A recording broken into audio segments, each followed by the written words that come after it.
ఈ వర్షాకాలంలో ఈ మిరపకాయ బజ్జీలు సూపర్గా ఉంటాయి, ఒకసారి చూడండి. హలో ఫ్రెండ్స్, మన సైడ్ ఫుల్ వర్షాలు అనమాట. Railway code, Rajampet, even Tirupati కూడా సుమారు 7 రోజుల నుంచి అస్సలు వదలట్లేదు ఇవాన. సాయంత్రం అయితే ఏమైనా వేడివేడిగా తినాలనిపిస్తుంది, బయటికి వెళ్ళి తిందామంటే వర్షం. అలాగే ఇంట్లో ఏదైనా స్పెషల్గా చేసుకోవాలంటే స్పైసీగా తినాలి, అది కూడా. సో మా మామయ్య చేస్తారనమాట ఒకటి బజ్జీలు అనమాట, సూపర్గా ఉంటుంది. తెనాలి సైడ్ చేస్తారు.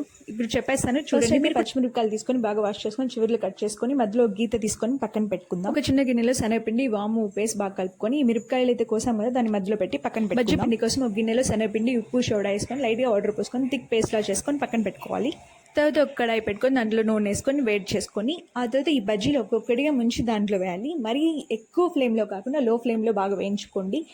కొంచెం మరీ నల్లగా రాకుండా అలాగే కొంచెం బ్రౌన్ కలర్లో వచ్చిన అప్పుడు తీసేసేయండి, పక్కన పెట్టుకోండి. ఎంతో రుచికరమైన బజ్జీ అయితే రెడీ అయిపోయింది. కానీ మా మాస్టర్ షెఫ్ అదే మా ఆయన చూసి టేస్ట్ ఎలా ఉందో చెప్తాడు. ఈయనైతే అబద్ధం అస్సలు చెప్పాడు, సూపర్ అంటే సూపర్ చెప్తాడు, కాదంటే కాదని చెప్తాడు. ఒక డైలాగ్ కూడా చెప్తాడు, వినండి. చూస్తే ఇండియా పాకిస్తాన్ మ్యాచ్ చూడాలా, తింటే తెనాలి వారి వామ్ బిట్టిన మిరపకాయ బజ్జీలు తినాలా, కారం సూపర్.